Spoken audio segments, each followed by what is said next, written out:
Élu, il existe dans la vie des moments où la sensation ressemble à l'ascension d'une montagne enveloppée d'un brouillard épais. Tu ne trouves aucun compagnon à tes côtés, aucune voix qui t'encourage, aucun regard posé sur toi. Pourtant, tu persistes dans ton ascension. Tu continues à marcher, tu continues à lutter.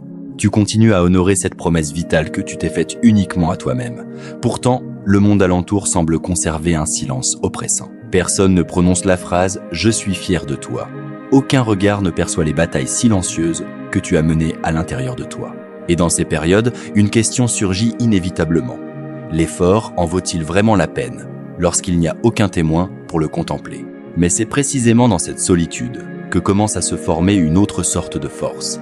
Une force qui existe indépendamment des applaudissements ou de toute validation extérieure. J'ai souvent affirmé que toute renaissance commence par une dissolution. Lorsque les soutiens extérieurs ont complètement disparu, lorsqu'il n'y a réellement plus personne sur qui t'appuyer, ce n'est pas une fin. Au contraire, c'est un signe clair que ton âme se prépare à entrer dans une nouvelle étape de son existence. Une étape où tu es contraint de devenir ta propre source de puissance. Nous allons maintenant entreprendre ce voyage, même en explorant les 7 étapes cruciales, qui permettent de s'élever même lorsque le monde t'a totalement abandonné. C'est exactement au moment où tu cesses d'attendre qu'une force extérieure te soulève que tu découvres une vérité profonde. Tout ce que tu as toujours cherché dans le monde extérieur, la force, l'amour, la paix, a toujours résidé en toi, attendant son réveil. Et une fois que cet éveil essentiel se produit, tu ne fais pas que t'élever. Tu commences à traverser le monde en rayonnant ta propre lumière. 1. La solitude. L'enseignante silencieuse de la force. Il y a des moments dans la vie où le monde semble se retirer. Les conversations familières ne t'excitent plus. Les personnes qui marchaient autrefois avec toi commencent à te paraître lointaines. À la surface, tout reste identique. Ton travail, tes relations. Pourtant, à l'intérieur, tu sais que quelque chose est en train de changer. Personne ne te dit que c'est le début de la croissance, car la plupart des gens ont peur de cette étape. Mais c'est le premier signe du voyage de la nuit en mer, de la nuit noire de l'âme. Lorsque tu ne résonnes plus avec l'ancien monde et que, pour entrer dans le nouveau, tu dois traverser ton ombre la plus profonde, la solitude. La solitude dont je parle n'est pas le fait d'être physiquement seul dans une pièce vide. C'est la sensation d'être déconnecté de tout ce qui te faisait autrefois sentir que tu appartenais quelque part. Tu souris encore, tu parles encore, mais au fond de toi, tu sais que ce qui se passe autour de toi ne touche plus ton âme. Le monde semble parler une langue que tu ne comprends plus, et il ne reste que toi. Beaucoup croient que parvenir à ce point signifie l'échec. Mais en vérité, c'est le moment où ton âme commence à se séparer de la persona, du masque qui t'aidait autrefois à t'intégrer. La sensation que personne ne te comprend n'est pas un signe que tu t'es égaré. C'est la preuve que tu te rapproches de ton vrai toi. J'ai toujours cru qu'une personne ne mûrit vraiment que lorsqu'elle ose se faire face dans la solitude. Pas lorsqu'on l'écoute, mais lorsque tous les bruits extérieurs se taisent et que tu es forcé d'entendre ta voix intérieure. Pendant cette étape, beaucoup perdent le nord et fuient dans le travail, les relations, les distractions qui leur permettent d'oublier le vide. Mais plus ils l'évitent, plus ce vide grandit. La solitude ne vient pas pour te punir, elle vient pour t'approfondir, pour t'aider à reconstruire tes fondations de l'intérieur. J'ai connu une femme qui, après son divorce, est tombée dans un état de désorientation totale. Elle avait toujours été entourée d'amis et de rires. Mais lorsque tout s'est effondré, son appartement est devenu d'un silence effrayant. Au lieu de combler le vide avec des rendez-vous ou du travail, elle a appris à s'asseoir dans le silence. D'abord quelques minutes, puis progressivement des heures. Elle cuisinait pour elle-même, lisait, tenait un journal et affrontait les questions qu'elle avait toujours évitées. Des mois plus tard, elle m'a dit « J'ai réalisé que le silence n'était plus mon ennemi. C'est là que j'entends enfin qui je suis. » C'est ce que j'appelle la rencontre avec soi, le moment où tu cesses de fuir et commences à rentrer chez toi. Lorsqu'il n'y a plus personne sur qui compter, cette pression t'oblige à développer la discipline et la stabilité intérieure. Comme un grimpeur sans corde de sécurité, chaque pas devient un choix conscient. Chaque action, une promesse à toi-même. Et chaque promesse tenue devient une brique qui construit ta force. La solitude ne vient pas pour te rendre faible, elle vient pour te rendre inébranlable. C'est la salle de sport de l'âme, où ton essence est forgée en acier. En regardant en arrière, tu verras que ces mois silencieux étaient ceux où tu étais le plus fort. L'image du chêne en hiver me rappelle toujours cela. Quand tous les autres arbres perdent leurs feuilles, le chêne se tient seul face au vent glacé. Pas de fleurs, pas de couleurs. Mais pendant cet hiver, ses racines s'enfoncent plus profondément, se préparant au printemps. Il en va de même pour les êtres humains. Chaque saison solitaire est l'hiver de l'âme. Mais si tu as la patience de rester, tu verras que le printemps attend juste derrière. J'ai dit un jour, dans tout chaos, il y a un cosmos. Dans tout désordre, un ordre secret. Si tu te tiens dans l'obscurité de la solitude, n'aie pas peur. Ce n'est pas un signe de faiblesse, c'est la preuve que tu quittes l'ancien chemin pour en ouvrir un nouveau. Car l'âme doit d'abord se dissoudre pour renaître. Et c'est seulement lorsque le monde se tait que tu peux entendre la voix intérieure murmurer « C'est le moment de t'élever, souviens-toi, personne ne viendra te soulever ». Mais ce n'est pas une mauvaise nouvelle, car c'est précisément à cet instant que naît la vraie force. Personne ne peut t'offrir la résilience, mais la solitude t'enseignera comment la forger. Chaque fois que tu traverses une longue nuit, tu ne surmontes pas seulement la peur, tu réécris ton histoire. 2. Cesse de chercher du réconfort émotionnel auprès des autres. À un certain moment, après avoir appris à tenir debout dans la solitude, tu réalises une chose profonde. Ce qui nous épuise, ce n'est pas la solitude. C'est l'attente que quelqu'un d'autre la comble. J'ai dit un jour, la solitude ne vient pas du fait qu'il n'y a personne autour de toi, mais de l'incapacité à communiquer les choses qui comptent le plus. Quand tu comptes sur les autres pour te sentir bien, chaque silence, chaque retrait, chaque réponse absente te donne l'impression d'un effondrement.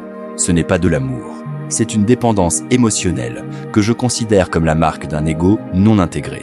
Après l'étape du guerrier solitaire, la prochaine leçon consiste à apprendre à t'apaiser toi-même. Lorsque tu cesses de chercher la réassurance et l'approbation à l'extérieur, c'est là que le soi commence à prendre les rênes.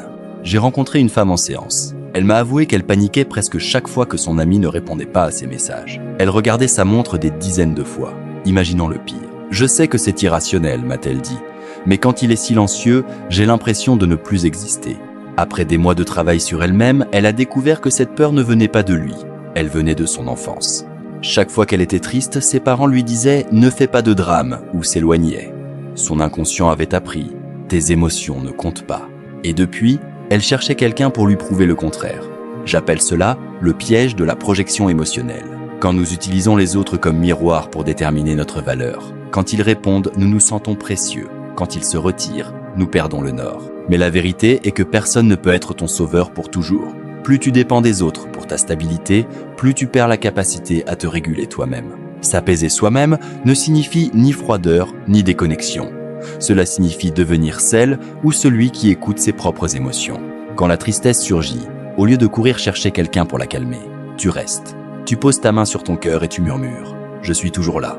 Ce simple geste est le début de l'indépendance émotionnelle, une étape clé de l'individuation. Quand tu cesses de te fondre dans le collectif et que tu deviens un soi autonome, une personne qui sait se réconforter n'a pas besoin de réponses constantes pour se sentir précieuse. Elle n'a pas besoin de réponses immédiates ni de compliments pour continuer. Elle peut s'asseoir seule dans un café, savourer son café et se sentir complète à cet instant. Ce n'est pas de la froideur, c'est la forme la plus élevée de liberté. La liberté vice du besoin d'être validé. J'ai dit que toutes les formes de dépendance sont l'ombre de l'amour. Nous l'appelons attachement, mais c'est en réalité la peur de l'abandon. L'ego immature réclame quelqu'un pour confirmer sa valeur. Mais quand tu regardes profondément cette peur, tu réalises qu'elle n'est pas un vide, c'est une invitation. Une invitation à devenir le parent que tu as autrefois eu besoin d'avoir, mais que tu n'as jamais eu.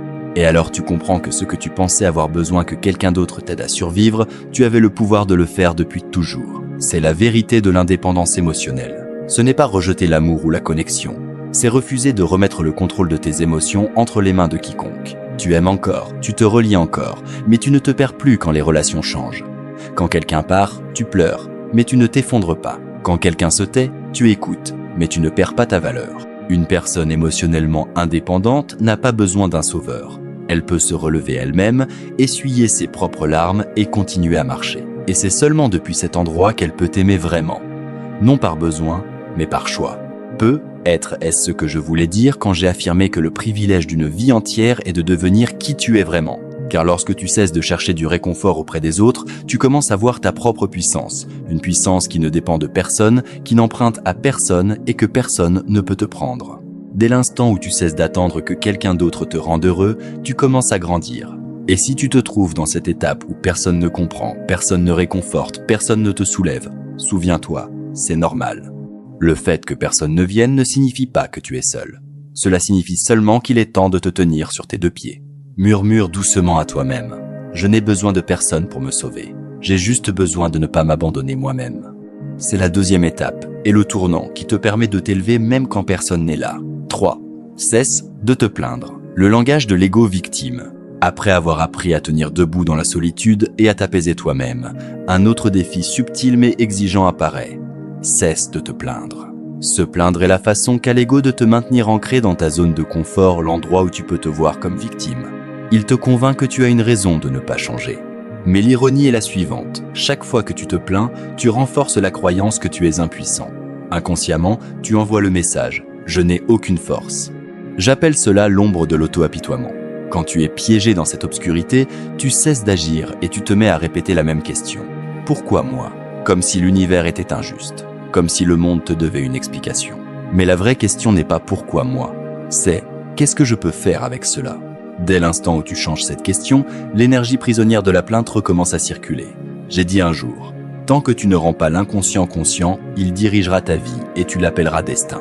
Chaque fois que tu te plains, ton inconscient mène la danse et te transforme en victime des circonstances. Mais quand tu regardes sous l'émotion qui alimente ta plainte, tu sors de l'ombre et tu reprends le gouvernail de ta conscience. Se plaindre est une habitude rusée de l'esprit. Cela te donne l'illusion que tu fais quelque chose, alors qu'en réalité, tu restes immobile. Chaque plainte est une forme d'action différée. Quand tu es occupé à blâmer les circonstances, tu perds l'énergie nécessaire pour les transformer. Les autres peuvent te blesser, mais c'est toi seul qui décides si cette blessure deviendra une chaîne ou une leçon. Pense à une pierre au fond d'une rivière. Le courant est puissant, il broie, il cogne, il emporte la pierre. Mais avec le temps, le même flux qui semblait destructeur polit la pierre jusqu'à la rendre lisse et lumineuse. La vie fonctionne de la même façon. Elle ne s'arrête pas parce que tu te plains. Elle continue de couler, de tester, de te façonner. Mais si tu endures le courant au lieu de le maudire, tu deviendras plus fort, plus clair, plus beau qu'avant. Se plaindre nourrit l'ego victime, cette partie de toi qui veut toujours que quelqu'un d'autre prenne la responsabilité de ta douleur. Cet ego adore se sentir plein parce que tant que tu es victime, tu es dispensé de responsabilité. Mais c'est aussi la manière la plus sûre de rester coincé. À l'inverse, chaque fois que tu cesses de te plaindre et que tu passes à l'action, même minime, tu récupères l'énergie perdue dans l'inconscient. Tu t'élèves non parce que quelqu'un te pousse, mais parce que tu choisis de ne plus rester dans l'obscurité. Se plaindre commence souvent par de petites phrases. « Je suis tellement fatigué, personne ne me comprend.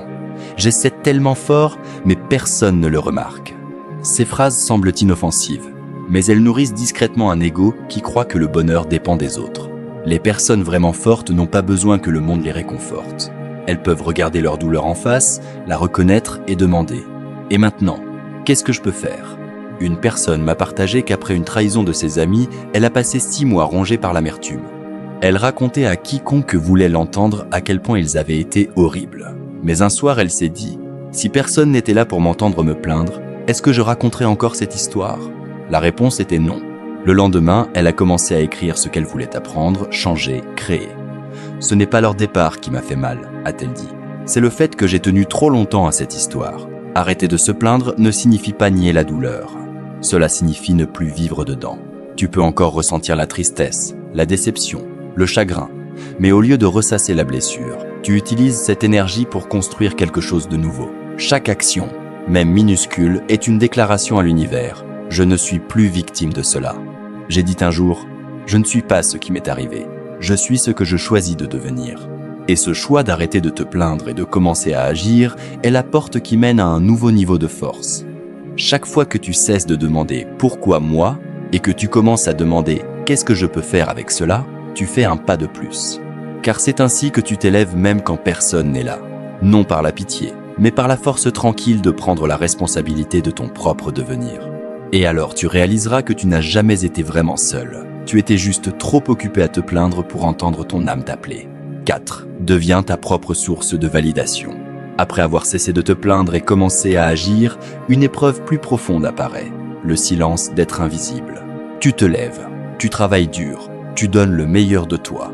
Pourtant, personne ne te félicite, personne ne te reconnaît, personne ne semble le remarquer. C'est le moment où la plupart des gens abandonnent. Non par peur de la difficulté, mais par peur de l'invisibilité. Mais c'est précisément dans ce moment sans reconnaissance que l'univers teste si tu peux continuer sans les projecteurs. J'ai dit un jour, la chose la plus terrifiante est d'accepter totalement qui on est.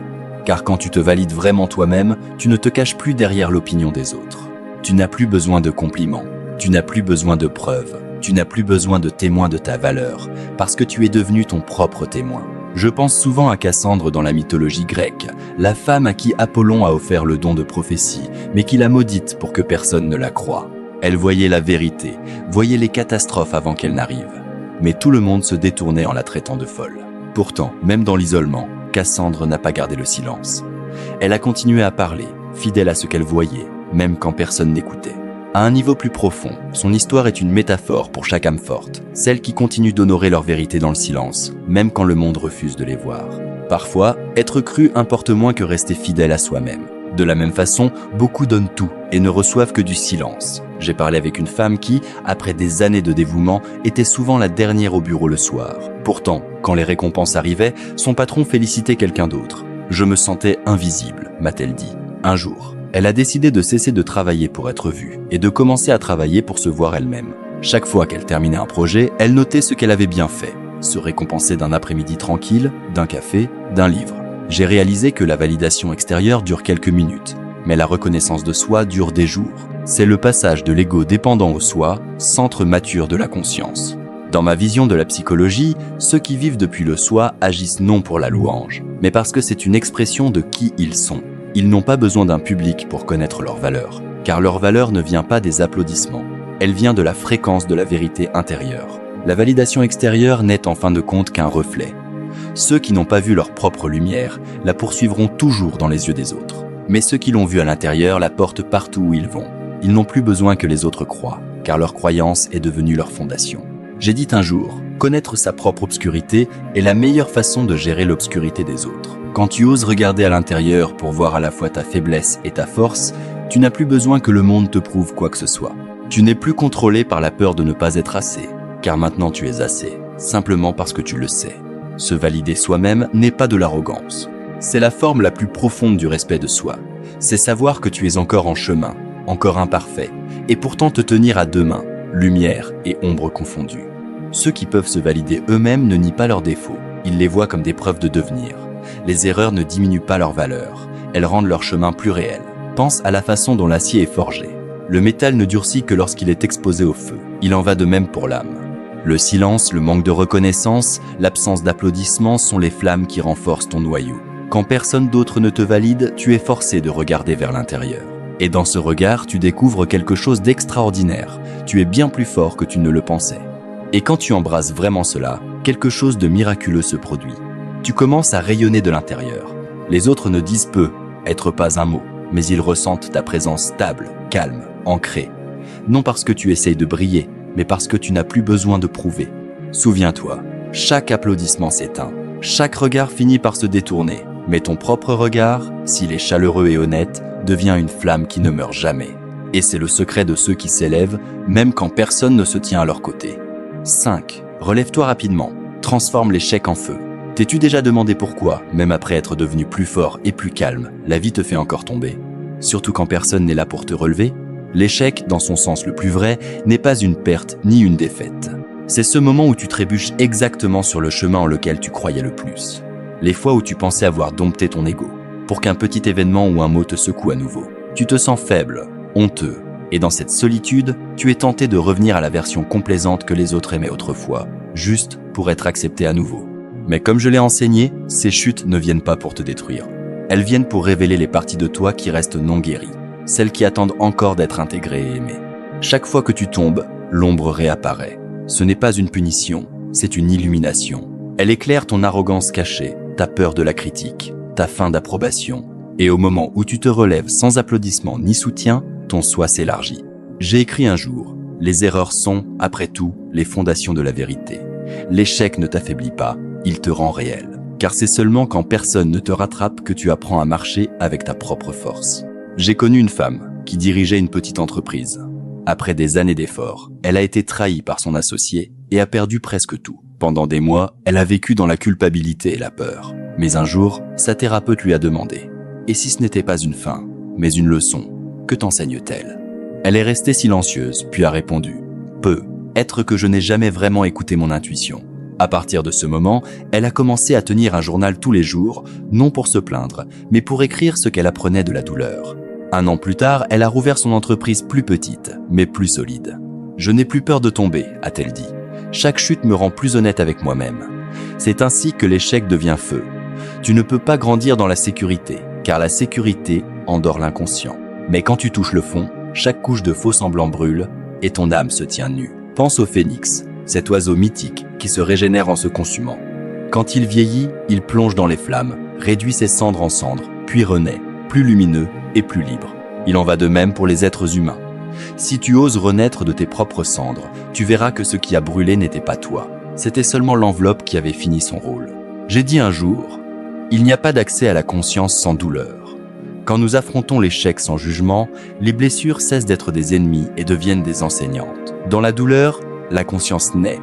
Et c'est seulement quand nous touchons nos blessures que nous touchons vraiment notre humanité. Dans chaque échec, tu as deux choix, le laisser te définir ou le laisser te raffiner. Quand tu dis « je suis un échec », tu t'emprisonnes dans le passé. Mais quand tu dis « j'apprends quelque chose », tu ouvres une porte vers l'avenir. Le fond du gouffre n'est jamais la fin. C'est le sol sur lequel tu prends appui pour repartir. Les âmes fortes ne naissent pas du confort. Elles sont forgées dans l'effondrement. De même que le métal devient une épée seulement après avoir enduré la chaleur, les êtres humains découvrent leur vraie force quand ils affrontent l'échec et refusent de reculer. Souviens-toi, tomber ne te rend pas faible. Rester au sol, si. Quand tu secoues les cendres, affronte ton erreur et fais un pas de plus, même minuscule, tu réécris ton histoire. Un jour, tu verras que chaque échec avait un but sacré. Il n'est pas venu pour te briser. Il est venu pour révéler la version plus vraie, plus lumineuse, plus stable de toi.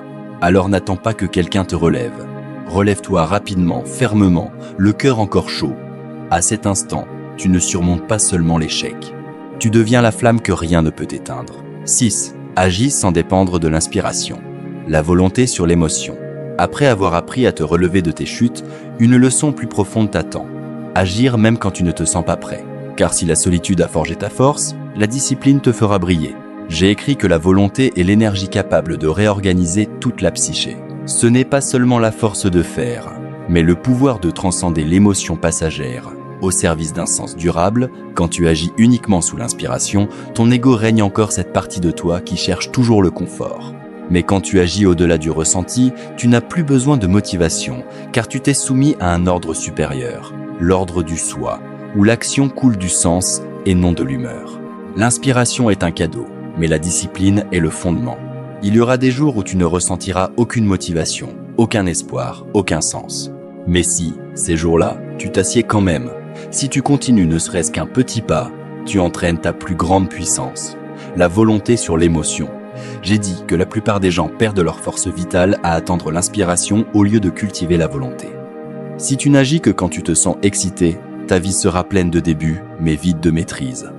Car l'inspiration est du vent, elle vient et repart. La volonté est la direction. Elle maintient le navire en mouvement, même quand le vent tombe. Je pense au concept de gris, l'endurance de la passion et de la persévérance. Les personnes extraordinaires ne sont pas forcément les plus talentueuses, mais celles qui agissent quand l'enthousiasme s'éteint, surtout quand personne n'applaudit. J'ai dit un jour, la liberté de la volonté est la capacité de faire avec joie ce que je dois faire. La liberté n'est pas faire ce qui te plaît, c'est faire avec joie ce qui est nécessaire. Quand tu t'élèves au-dessus de tes émotions, tu cesses d'en être la victime pour en devenir le guide. Une amie à moi, mère célibataire travaillant à 2 emplois, se levait à 5 heures du matin pour cuisiner, travailler, survivre. Un moment est venu où elle était complètement vidée. « J'ai perdu toute passion », m'a-t-elle dit. Mais un jour, son fils lui a demandé « Maman, qu'est-ce qui est arrivé à ton rêve ?» Quelque chose en elle a bougé. Ce soir-là, elle a décidé de recommencer. Pas pour l'inspiration, mais par responsabilité envers elle-même. Elle a commencé petit, se lever 15 minutes plus tôt pour lire, écrire 3 objectifs quotidiens, économiser chaque centime pour son rêve de boulangerie. Certains jours, elle était épuisée, mais elle continuait. « J'ai arrêté d'attendre la motivation », m'a-t-elle dit. « J'avais juste besoin de volonté, parce que mon fils doit voir sa mère ne pas abandonner. » 1 an plus tard, elle a ouvert une petite boulangerie. Personne ne l'a aidée, personne ne l'a encouragée, mais elle a continué à marcher. Elle a appris que la volonté n'est pas un sentiment. C'est une décision de continuer même quand ton cœur est lourd. Cette histoire nous rappelle que l'inspiration ne crée pas la volonté. La volonté crée l'inspiration. Quand tu commences, tu n'as pas besoin de te sentir prêt. Tu as juste besoin d'être honnête avec ton premier pas. L'inspiration viendra comme récompense de la persévérance. Les personnes à forte volonté ne sont pas sans émotion. Elles refusent simplement de laisser les émotions les contrôler. Elles ressentent encore la peur, le doute, la fatigue, mais elles agissent pour quelque chose de plus grand, des valeurs, des engagements, l'intégrité. Chaque fois qu'elle choisit ce qui est juste plutôt que ce qui est facile, elle renforce le pont entre la conscience et l'âme, entre le petit ego et le soi mature. Un jour, tu réaliseras que tes progrès les plus marquants n'ont pas eu lieu dans les moments d'excitation, mais dans les moments de résistance, surtout quand tu étais seul, sans rappel ni encouragement. Ce sont ces moments qui te façonnent, non parce qu'ils sont faciles, mais parce que tu refuses de laisser l'humeur ou la solitude dicter ta direction. Alors si aujourd'hui tu te sens sans inspiration, invisible, sans soutien, souviens-toi, tu n'as besoin de rien de tout cela pour avancer. Tu as juste besoin d'une petite décision pour commencer. Pas parfaitement, pas dramatiquement, commence simplement. Puis, la constance t'emmènera plus loin que quiconque a jamais essayé de t'aider, jusqu'à l'autre rive de toi-même. Si tu as déjà dû continuer seul, sans motivation, sans soutien, guidé seulement par la volonté, partage ton histoire. Car peut être que ton histoire sera la petite flamme qui empêchera quelqu'un d'autre d'abandonner aujourd'hui. 7. Tu n'as besoin de personne pour te comprendre. Tout ce que tu cherches est déjà en toi. Il arrive un moment, après tous ces efforts silencieux, où tu réalises que tu as tout fait correctement, tu as continué à marcher, tu es resté discipliné, fidèle à ton chemin. Pourtant, le monde extérieur reste silencieux. Personne ne sait, personne ne comprend, personne ne dit merci. Et dans ce silence, un vide subtil apparaît. Est-ce que tout cela compte vraiment? C'est la dernière leçon. Quand il ne reste plus personne sur qui t'appuyer, tu dois trouver ta propre lumière. Quand tu réclames qu'on te comprenne, tu demandes encore aux autres de valider ton existence. Mais personne ne peut vraiment te comprendre, car seul toi sais à quel point ton voyage intérieur a été profond. J'ai écrit un jour, tes visions deviendront claires seulement quand tu pourras regarder dans ton propre cœur. Toutes les réponses que tu cherches sont déjà dans ton inconscient. Tu n'as besoin que de suffisamment de silence pour les entendre. Après des années à vivre pour être compris, tu réalises que tout le monde n'a pas la capacité de te voir dans ta profondeur. Parfois, les gens ne voient que les parties qui les mettent à l'aise. Et ce n'est pas leur faute. Dans un monde où chacun cherche soi-même, peu peuvent vraiment voir une autre âme. Quand tu cesses d'attendre la compréhension de l'extérieur, tu commences le retour vers l'intérieur, là où toutes tes contradictions commencent à s'harmoniser. Peur et courage, douleur et guérison, obscurité et lumière.